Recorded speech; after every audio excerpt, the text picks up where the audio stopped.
time, I'll call the Thursday, October 15th meeting of the Cookeville City Council roll. Could we have roll call, please? Councilman Womack. Here. Councilman Miller. Here. Mayor Shelton. Here. Vice Mayor Wheaton. Here. Councilman Walker. Here. 5 present. Thank you. At this time, I'd like to invite those that wish to do so stand for the invocation given tonight by Scott McKinney, pastor at First Baptist Church, followed by the Pledge of Allegiance to the United States flag. Thank you, Mayor.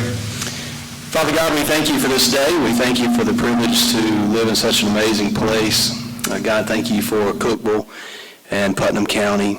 God, during these times, they're very uncertain, and honestly, God, there's just a lot we're facing that we need wisdom from you. Apart from your wisdom, God, being imparted in our lives, we will probably make a lot of mistakes. And look at leaders around our community, and I'm so grateful, God, for the leaders that you place in our community. And thank you for them, their willingness to stand and their willingness to serve in such a time as this. I do pray, God, you just give them great wisdom.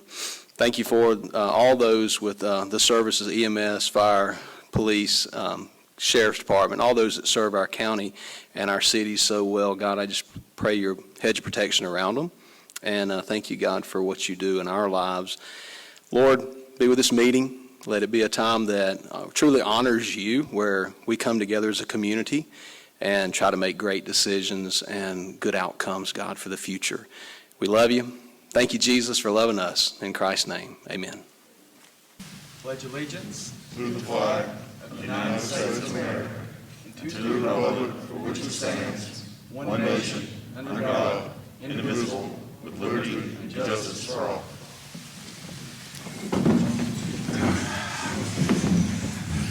Thank you, Pastor Scott. Item 3, consider approval of agenda as presented. Are there any changes? No changes, Mayor. Is there a motion? So moved. Second. Motion and second. Any discussion? Roll call, please. Councilman Womack. Yes. Councilman Miller. Aye. Mayor Shelton. Yes. Vice Mayor Wheaton. Aye. Councilman Walker. Aye. 5 yes, motion carries. Thank you. Under old business, 5A, consider approval of minutes of council meeting held on October 1st. Is there a motion? So moved. Second. Motion and second. Any discussion? Roll call, please. Councilman Womack. Yes. Councilman Miller. Aye. Mayor Shelton. Yes. Vice Mayor Wheaton. Aye. Councilman Walker. Aye. 5 yes, motion carries. 5B, consider on second and final reading ordinance O-200815, amending Chapter 6 of Title 16 of the Cookeville Municipal Code. Mr. Mills. Mayor, as you stated, this is second and final reading of this ordinance, which inserts a new section 16601 in our municipal code entitled Obstructing Public Streets, Alleys, and Sidewalks Prohibited. The ordinance should be depicted on the screen. The ordinance is intended to address public safety concerns relative to actions within our public right-of-way. It was a public hearing was held at our September 17th, 2020 meeting, and second and final reading was postponed until tonight's meeting, and there have been no changes since first reading. Thank you. Is there a motion? I make a motion to deny the ordinance. Okay, motion denied. Is there a second?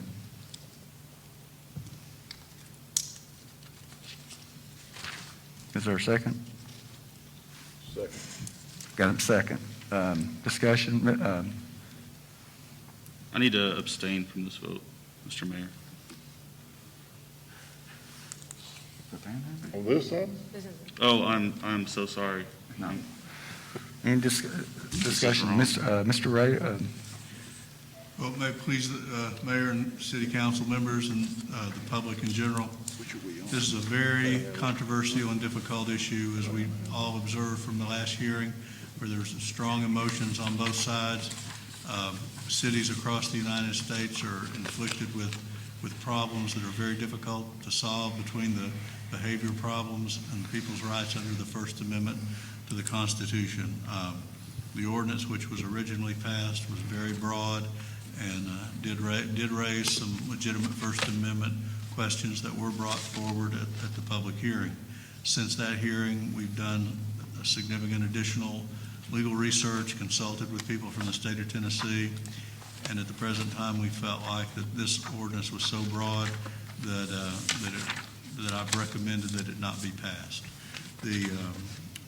I do want to remind everybody that the state has two state statutes that are much stronger than the ordinance and do create a crime if people violate those. And I would point out that the state statute is 3917-313, entitled aggressive panhandling, and it makes it a crime to intentionally touch a person being solicited without the person's consent, or intentionally obstructing the path of a person or of the vehicle of the person being solicited, or by following a person who's walking away from a person soliciting the donation.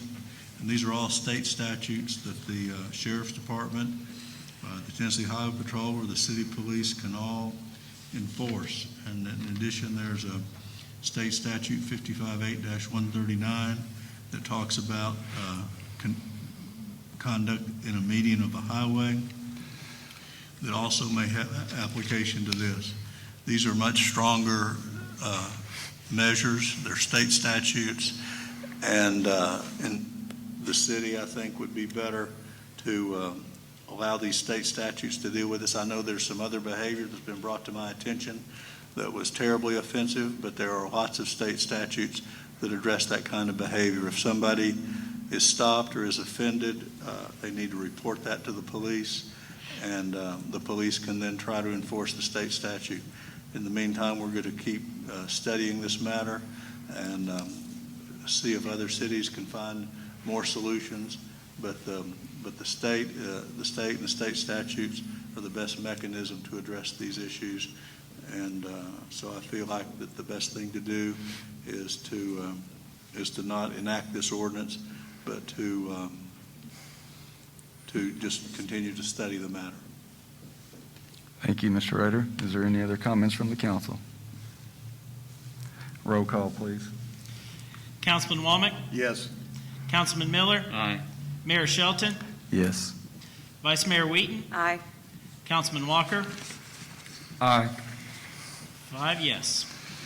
Thank you. 5C, consider on second and final reading ordinance O200916 to amend the municipal code of the city of Cookeville by inserting in Title 15 entitled Motor Vehicles, Traffic, and Parking, a new Chapter 9 entitled Residential Parking Districts. Mr. Ward. Thank you, Mayor and council members. This ordinance was amended on first reading by the council to provide provisions to allow residences within one block of any approved residential parking district to participate in the program. The planning department did amend the ordinance by adding an additional section, 15-911. Adjacent residences eligible to participate. Residences within one block of any established residential parking district may participate in the residential parking program. Those households located within one block who wish to participate may obtain any applicable permits approved for the district. I'm happy to answer any questions you have. Thank you. Is there a motion? So moved. Second. Motion is second. Any comments or questions from the council? Roll call, please. Councilman Womack, Yes. Councilman Miller, Aye. Mayor Shelton, Yes. Vice Mayor Wheaton, Aye. Councilman Walker, Aye. 5 yes, motion carries. Thank you. Under the consent agenda, 6A, consider awarding bid for water meters for water quality control. Ronnie Kelly. Is there a motion on the consent agenda? So moved. Motion is second. Any discussion? Roll call, please. Councilman Womack, Yes. Councilman Miller, Aye. Mayor Shelton, Yes. Vice Mayor Wheaton, Aye. Councilman Walker, Aye. 5 yes, motion carries. Thank you. Under new business, 7A, hold a public hearing, consider on first reading ordinance O200917, rezoning a portion of property located at 1940 East Spring Street from CG General Commercial to QM Quarry and Mining. Mr. Ward. Thank you, Mayor and council members. This is a general location of the property under consideration. There's a site map of the property on the screen. Mr. Donnie Suit submitted a rezoning request on behalf of RQ Development to rezone property located at 1940 East Spring Street from CG General Commercial to QM Quarry and Mining District. The subject property is identified as Parcel 30 on Tax Map 67. The property is located on East Spring Street and Daco Quarry Road, just off the Interstate 40 exit 290. The property is zoned CG General Commercial and is bordered by CG General Commercial and a small portion of RD Single Family and Duplex Residential to the west, CG General Commercial portion of I-40 right-of-way to the south, and the northern and eastern boundaries are the corporate limits for the city of Cookeville. The property located to the east of the site is the location of the Vulcan Materials Quarry. The QM district is intended primarily to provide locations for the quarrying, blasting, reduction, processing, and mining of minerals or materials while protecting the health and safety of adjoining properties in the municipality. The city of Cookeville has one property currently zoned as QM, Quarry Mining District. This is the location of the Rogers Group Quarry located off East Spring Street and Old Calvary Road. Tennessee Code annotated 137201 that defines a quarry as, quarrying shall be uniformly defined for purposes of all municipal zoning regulations as the extraction, removal, and mechanized processing of stone, gravel, phosphate, rock, metallic ore, limestone, marble, chert, sand, dimension stone, and any other solid mineral or substance of commercial value except coal and deep metal mining, including but not limited to zinc found in natural deposits in the earth for barter or sale. The definition of a quarry shall not include the reuse of these materials on the same site from which they are extracted. This definition will have no effect on the exceptions contained in 54.1.128, the removal of borrowed material from a site, and the placement of the same material on a project site without mechanized processing shall not be considered quarrying. The petitioners, RQ Development, purchased the property from the previous owner on November 13, 2019. A general construction stormwater permit was transferred to RQ Development when the sale was completed for continued site development activities. The RQ Development Group has acquired approximately 1 acre tract outside the city limits to the north and had obtained a permit from TDEC to process rock on this property. RQ Development had also purchased approximately 4 acres to the east of the existing quarry outside the city limits. The properties obtained by RQ Development are located outside the city limits and are not subject to any zoning jurisdiction. In approximately June of 2020, the city of Cookeville received information that RQ Development was processing rock within the city limits. The City of Cookeville Codes Department confirmed that material was being mechanically screened and crushed within the city limits. Mechanized processing of material was in violation of the zoning code, and the planning department issued a cease and desist letter to RQ Development on June 19, 2020. On June 26, 2020, Mr. Donnie Suits, Mr. Barry Reese, and Mr. Matt Davison met with the planning director, myself, and city manager James Mills to discuss the cease and desist notice. The group indicated that they had no intention to cease operation of the mechanized equipment within the city limits, but did plan to submit an application for rezoning. The property owner submitted a rezoning application to rezone the property from CG General Commercial to QM Quarry Mining on July 7, 2020. After the June 26 meeting with RQ Development representatives, city staff brought the zoning violation issue to City Attorney Dan Rader for counsel and enforcement. Mr. Rader informed city officials he had a conflict and could not represent the city in the matter. City of Cookeville then retained attorney John Batson from Watson, Roach, Batson, and Louderback, PLC, out of Knoxville to represent the city. As advised by Attorney Batson, the City of Cookeville entered into a letter agreement with RQ Development to address the zoning violation. Relative to quarrying activities, RQ Development had agreed that by no later than September 1st, 2020, and until such time as the property may be rezoned to QM, RQ Development would cease and desist from any and all mechanized crushing and separating of rock anywhere on the property, with the exception of those portions of the property located outside the city limits, which does not prohibit RQ Development from conducting its other grading activities on the property, including blasting and non-mechanized sorting, or from hauling removed rock to the county property for purposes of crushing and separating the rock on county property. The city agreed to process RQ Development's rezoning application, including a review of the rezoning request by the Planning Commission and consideration by the City Council. The city had also learned TDEC had issued a notice of violation on July 1st for processing and sorting material occurring outside of the permitted boundary. Section 236 of the zoning code contains standards for the QM Quarry Mining District. A provided site map indicated the proposed location of the equipment. Access to the site is located on Dayco Quarry Road, where a number of heavy impact uses are currently located. The site had obtained all appropriate permits for erosion and stormwater management from the City of Cookeville. The developers also contend they are maintaining a Type 3 screener buffer around the entire property within the city limits. The zoning code also contains additional standards found in section 206.22 relative to quarries and mineral extraction operations. These standards include site plan requirements and standards applicable to the operation of quarry and mining activities. Section 206.22 reclamation plan also applies to the operation of a quarry. This includes requirements for a plan for the restoration, reclamation, or reforestation or other corrective work necessary for all disturbed areas. The developers contend that their intent is to prepare the site for commercial development, and rezoning the property to allow mechanized processing of the rock would allow the site to be prepped in a more economical and expedited time frame. RQ Development indicated in their application that the site has always been used for quarrying, and rezoning action is the only reasonable way to get the site ready for commercial development. The future land use element of the Cookeville 2030 plan depicts portions of the site as best suited for mixed-use, commercial industrial, local commercial, and rural residential. The appropriate future land use designation for a long-term quarry would be heavy industrial extraction.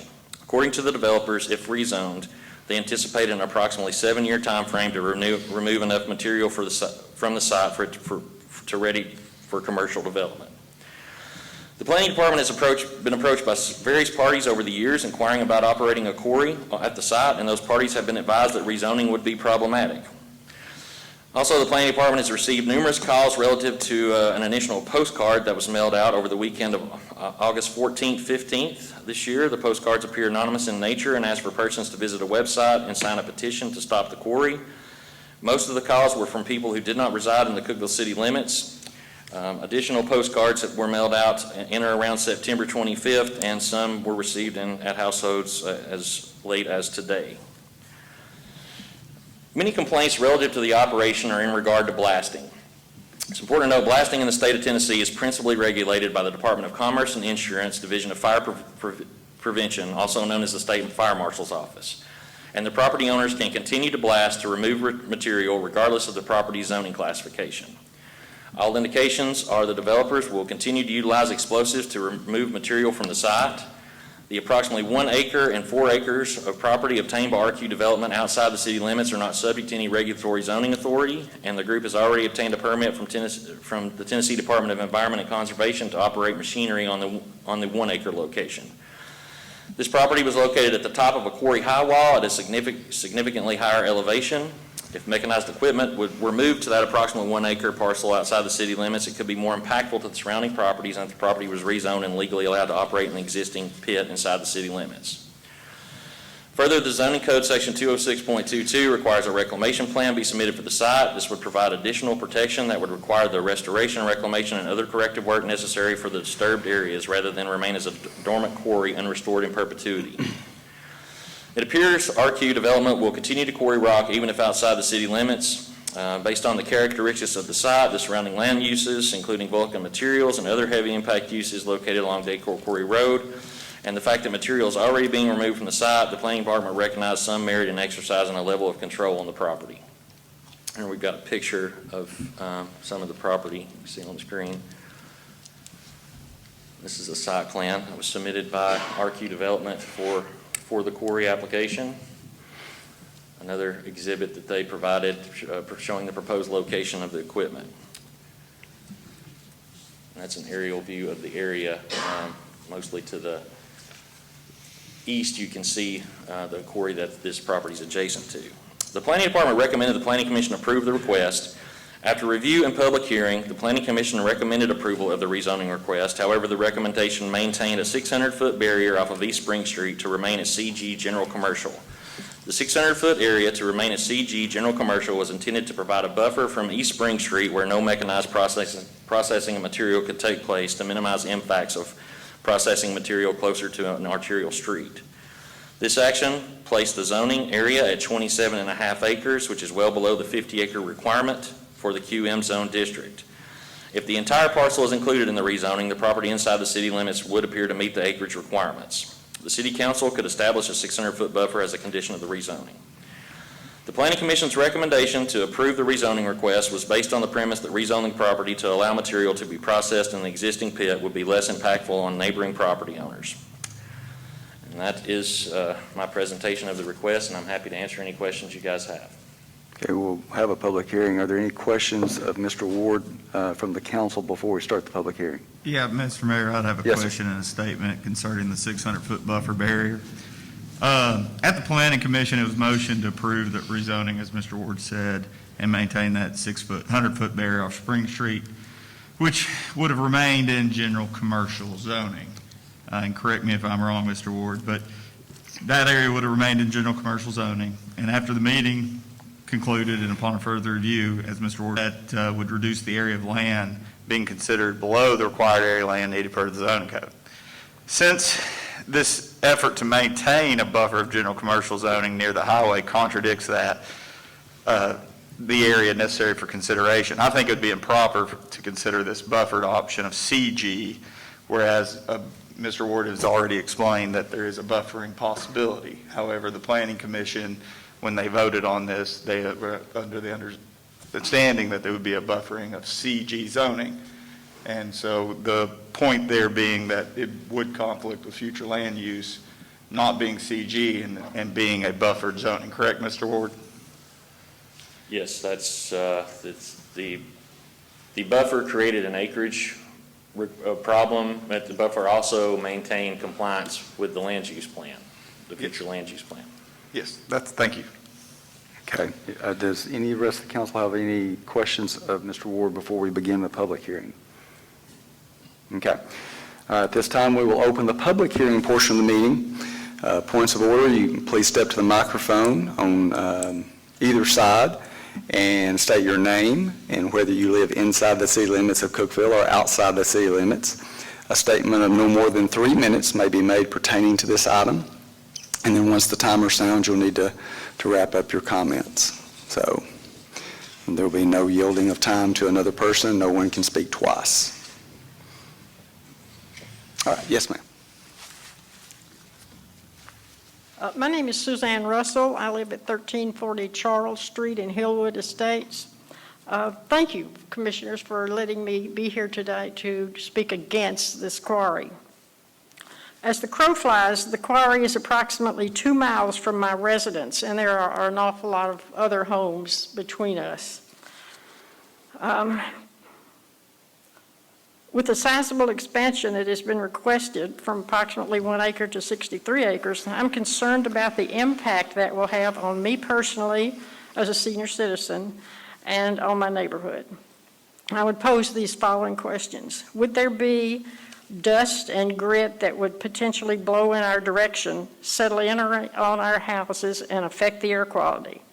With vastly increased size, can we expect to hear and feel the blasting? And will that increased blasting affect the foundations of our houses? Will the expansion affect our property values? As the quarry company has apparently had permit violations, how can we expect the city oversight so that those violations do not continue? And lastly, how will the expansion be an asset to the city of Cookeville? The previous speaker already mentioned some of the things we already had in questions about the cease and desist order, and the current quarry is operating with no permits. But thank you. Thank you, Ms. Russell. Good evening, Mr. Mayor, Madam Vice Mayor, members of the Cookeville City Council. My name is Dean Howell. I live in Knoxville, Tennessee. I represent, along with my associate Caitlin Tweel, we represent Elena Morgan. Ms. Morgan owns property that is adjacent to the property that RQ Development LLC seeks to have rezoned pursuant to this ordinance. I have submitted a letter to the City Council detailing the reasons why this ordinance should be rejected. The City Council should reject this ordinance because the property in question does not qualify to be zoned for quarry and mining. This is established by several points. First, as has been noted, the ordinance would only rezone 27.5 acres of parcel 30 on map 67, and section 236.4 of the zoning code says the minimum site area of property within the QM district is 50 acres. The property within the QM district that's being proposed would not meet the minimum requirement of 50 acres. Thus, the ordinance would violate the zoning code and be subject to a legal challenge. Second, even if the entire portion of parcel 30 of map 67 within the city limits was rezoned, there's a question of whether that portion of parcel 30 that's within the city limits is at least 50 acres, and the exhibit up on the screen clearly shows that it's indicated as 47.5 acres. So if the entire parcel was rezoned that's within the city limits, it would not equal 50 acres. And at a minimum, the City Council should defer voting on this until that issue is resolved regarding the property size. Third, the property to be rezoned will not meet the requirement of 236.5B of the zoning code. Specifically, there is evidence that the owner intends to mine the property up to within 50 feet of the property line. Parcel 24.00 is zoned general commercial, and with the proposed rezoning would have the quarry and mining operations within 50 feet of that. They have submitted a statement the property owner has to the state of Tennessee that it intends to mine all of the property except for a 50-foot buffer. And then to the extent that property is within 150 feet of the Goolsby property, parcel 067FA0100.00, that would also violate the buffer requirements. Fourth, the property to be rezoned will not comply with sections 236.11A or 236.11B. This requires a 150 buffer yard along all property lines if the property is adjacent to residential property, namely the Goolsby tract. And the requirement is for a 100-foot buffer along all property lines if it is non-residential.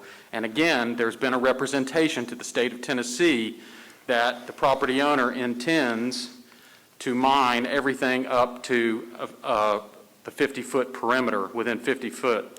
Also, there's a map that I submitted in the letter that shows that the haul route for trucks would be within the 50-foot perimeter. And so you would have trucks in active operation within that, within 50 feet of the property boundaries. And I've submitted a letter, and you have my comments. If there's any questions, I'd be happy to answer. Thank you, sir. Thank you. Yes, ma'am. Thank you, Mr. Mayor. Thank you, City Councilman. My name is Jennifer Scripter. I am here representing Rod Hay Hospitality at 2021 East Spring Street, better known as Bay Mountain and Suites. The reason why I'm here today is I am concerned about what is, if they do mine and they do blast, what is going to happen to our property. We will sustain damage. We have a 40,000 gallon outside pool with decking. We're concrete. We have a blasting site further from us, and we notice the damage that's doing it. We feel the rumble. With them being so close to us, we have no other feeling except that this will cause permanent damage to our site, permanent damage to our property, and just an increase of spending to maintain that property in a proper motion. As we're under the Wyndham corporate umbrella, they have certain standards that we must meet, and we are just seeing the cost versus the reply of what this is going. I'd also like to stay, as this young lady said, this makes me feel uncomfortable, this company. They've ignored city's requests. They've not followed procedure. They have not followed what was the guidelines for them. So how can we say, with all of this information in front of us, that they are going to all of a sudden do the right thing and follow the ordinances and whatnot? I don't know the numbers. I'm just a woman who works in the industry and concerned about my property. Thank you for your time. Thank you. Do we have anyone else? Yes, ma'am. Come to the...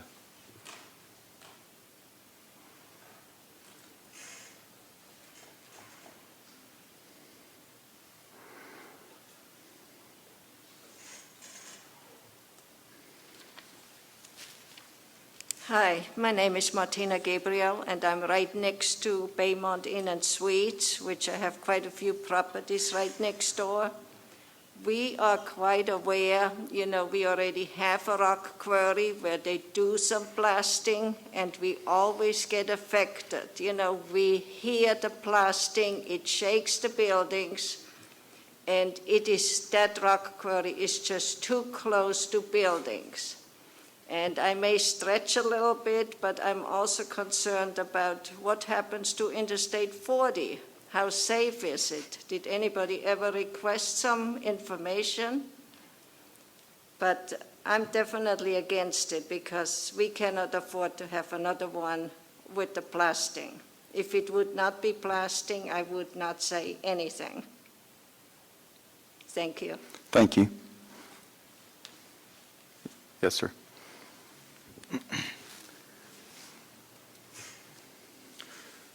If it's okay, I'm going to drop this mask just a little bit. Mayor Shelton, and ladies and gentlemen of the council, My name is Del Heffelfinger.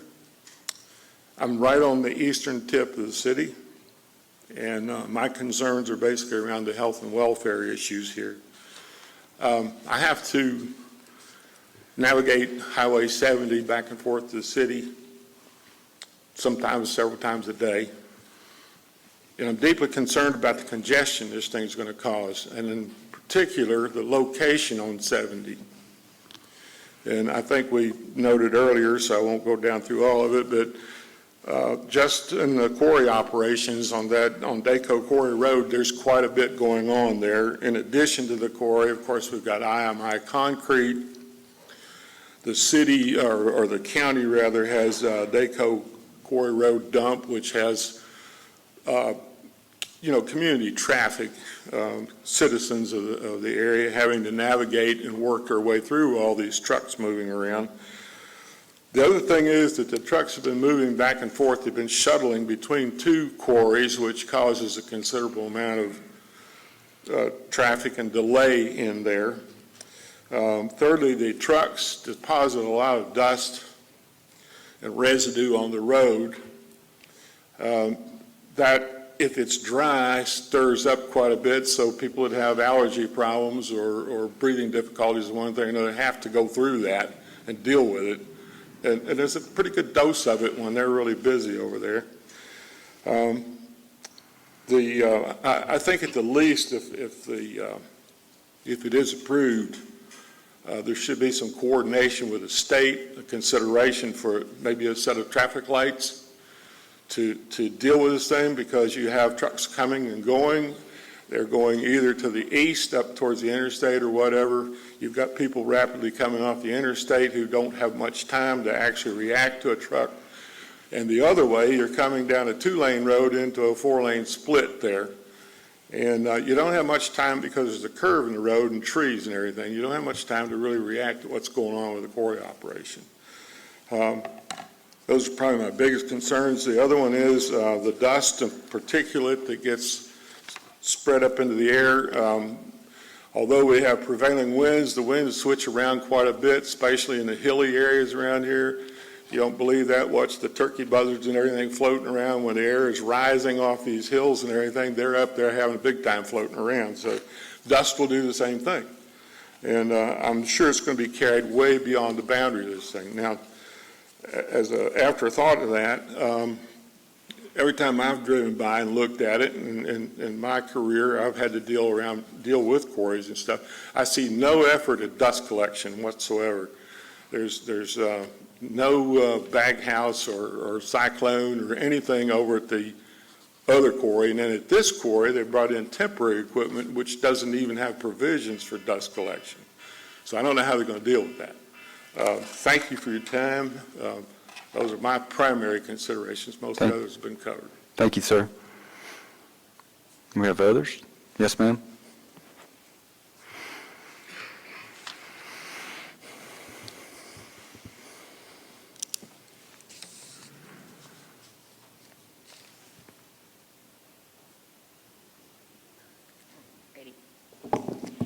I am Nancy Milkey.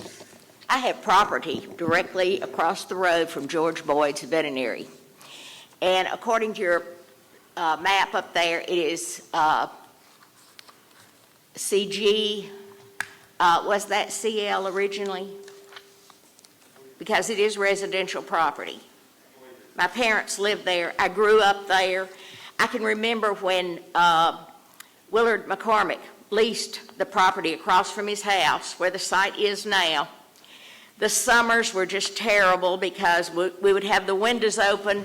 That dust was fogging everywhere. We got the effects of the full blast shaking the house. They ran the quarry 24 hours a day. We didn't have air conditioning. Our house was full of dust all the time. I've had allergies ever since then. Then when they did blast, they were supposed to stop the traffic. They didn't always do that. There would be rocks raining down on Highway 70, even rocks raining down in our front yard. There were people living across the street at that time, and a young child was nearly hit by a large rock. So it's caused a lot of problems over the years. I would like to see the rock quarry gone. It does not belong within the city limits. Thank you. Thank you. Have any? Yes, sir. Good evening. My name's Matt Davidson. I live at 809 Manning Place. You might want to bring your mic up just a little bit. Sorry. You're taller. Is that better? Thank you. Yes. I'll lean over. One thing to note is the rock quarry has been there since the 60s. It's been a rock quarry. I don't know if you've had time to go out there and look at it, but the topography of it makes it impossible to develop this without doing a substantial amount of quarry work, blasting, taking it down. So to say that we want the rock quarry gone, it's not going to go away. It's been there since the 60s. We're trying to make this go away. We're trying to do a commercial development, and that's what we want to do. And this is the only feasible way to make this commercial development work. It's been happening for 60 years, and we're trying to make this problem go away.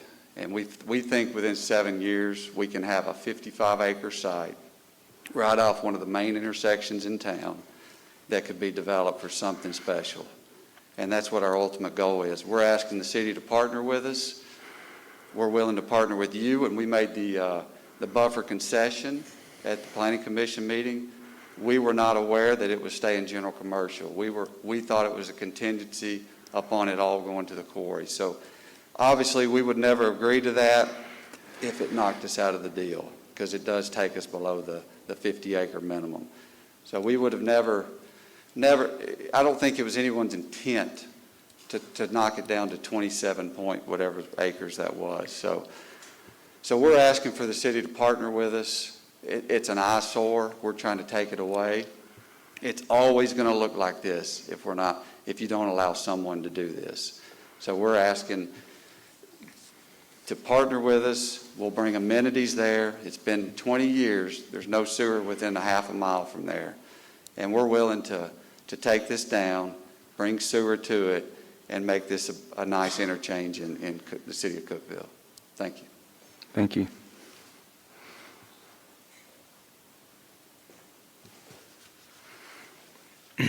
Yes, sir. My name is Nathan Gentry. I live inside the All Good city limits. I had not actually been planning on speaking on this at all. I'd like to posit maybe delaying the vote on this from the city council until maybe there's an alternative option like electro-hydraulic blasting. I mean, it's just a thought. Thanks for the time. Thank you.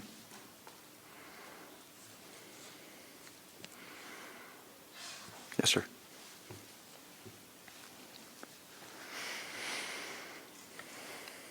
Hey, good evening. Thank you. My name is Barry Reese, and I'm with RQ Development. And I just wanted to quickly make 3 comments on points that have been brought up tonight. One, I really do hear what everybody says and feels about the blasting. And I can't speak to anything that has gone on prior to us acquiring this property, but I can assure you that from the moment we have had the property, we use a nationally recognized, bonded, insured. They do everything by the book. There's no blasting that we do ourselves. We are using a reputable company that is very intentional and deliberate on what they do with their seismographs. They're professionals. That's who we will continue to use, okay? We make point after point with them to say, this is not about how fast can we get, how big can we get. This is about specific intentional blasting for the sole purpose of being able to bring that material down to get to a level that we can develop it. Second, I think, from the acreage perspective, everyone has, there was no intent to make it below 50. We have over 50 acres. We could spend time going through whether or not that 6.7 acres is or is not in the city and what has gone on there. Even if you count don't count that, we still have over 50 acres there that in the city limits, in spite of what this gentleman was saying. And then the last piece I want to quickly do is, a lot of people bring up the violations, and let me say this. When somebody called the city and said we were crushing rock, okay? Who that is, I think I know, but they called, they came out, they saw crushing equipment. Once we got our TDEC permit, we then proceeded to test out equipment to understand the viability, functionality, the cost ramifications, all those things. But no one ever came and said, are you bartering or selling what you're crushing? And we didn't make that pitch when they brought it to us, because at that point we wanted to have resolution. We created a resolution with the attorney, and as I had a conversation with him earlier this week, he says everything that happened before that is a moot point. We were not defying any code or intentionally going behind back, and even when we said we weren't going to stop, it wasn't we weren't going to stop inside the city limits. We had already had a plan that was going to go outside the city limits should we not have that as a QM zone. So words may be taken out of context. Violations, yes, the same people that called the city called TDEC on that acre, and so both of those violations that they keep bringing up are not. That's not the whole story. Thank you. Thank you. We have others? Anyone else? Yes.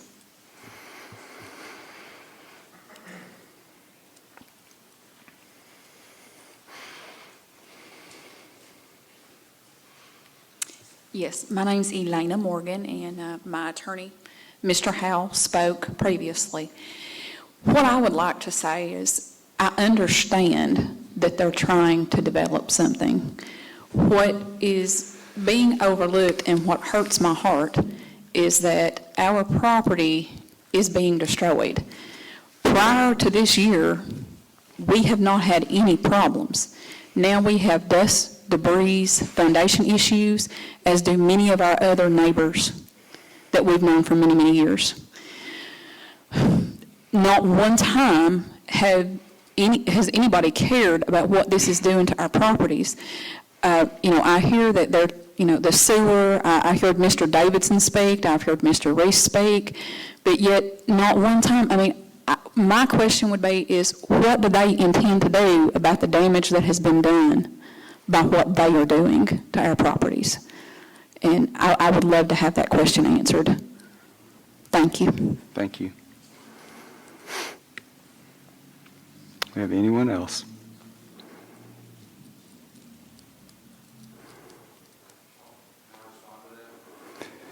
Would that be appropriate? That's true. If you want your other partner to speak to that, he can.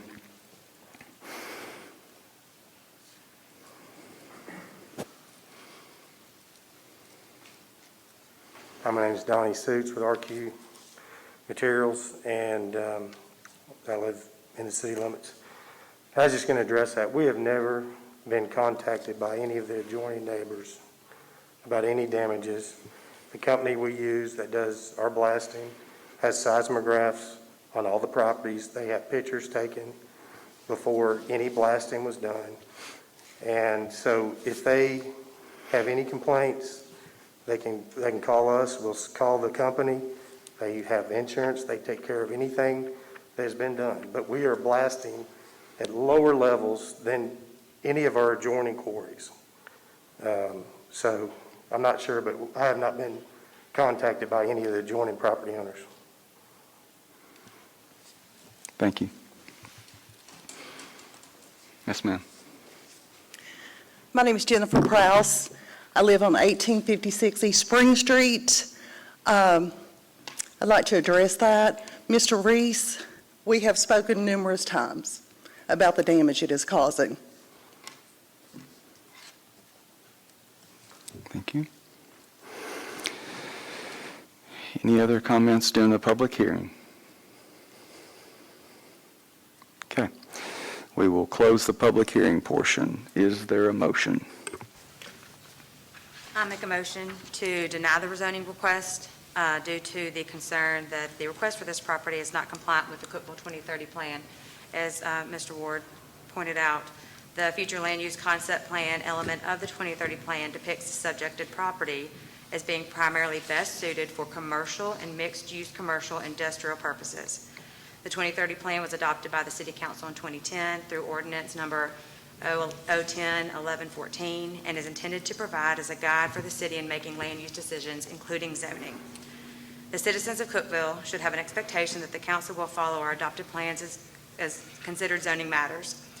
The proposed rezoning is non-compliant with our adopted land use plan for this reason, and that's why I make the motion to deny the rezoning. Okay, we have a motion to deny. Is there a second? There is a second. Motion and a second. All right. Comments or questions from the council? Do you want to say? I have to abstain from this vote due to a conflict of interest. All right. Mr. Ward, can you put up the future land use map?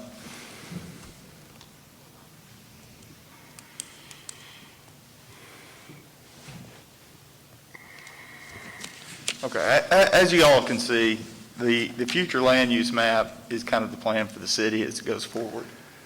As it depicts, it has a local commercial area kind of stretching out further than what is existing now for a general commercial zone that is being considered rezoning. There is a mixed-use commercial area that is below that, that is also part of the property. I just kind of wanted to go over a few of these definitions. Mixed density, I'm sorry. Get the right paper here. Mixed use is commercial and private service uses of a regional nature and light industrial developments. And that comes from the 2030 plan. If you were to move to a heavy industrial or an extractive, that'd be an industrial use, which by their nature can create problems of compatibility with other land uses. But this is not that. This is a general commercial land use. And in our future land use plan, it has local commercial extending out into that. When we discussed this at the Planning Commission, we tried to put a buffer or a barrier of 600 feet that would remain 600 feet in general commercial and hopefully continue to add that in a future land use plan. The argument made then was that 1 acre above this on the high wall would be used for processing rock, which would be closer to the neighbors neighboring the property. And that combined with, and I'll go back to the minutes of the Planning Commission.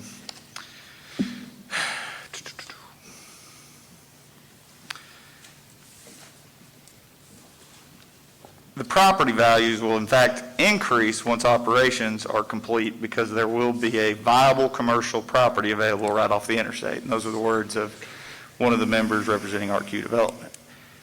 In my mind, it would be nice to see that area expand as local commercial and expand as a general commercial zone.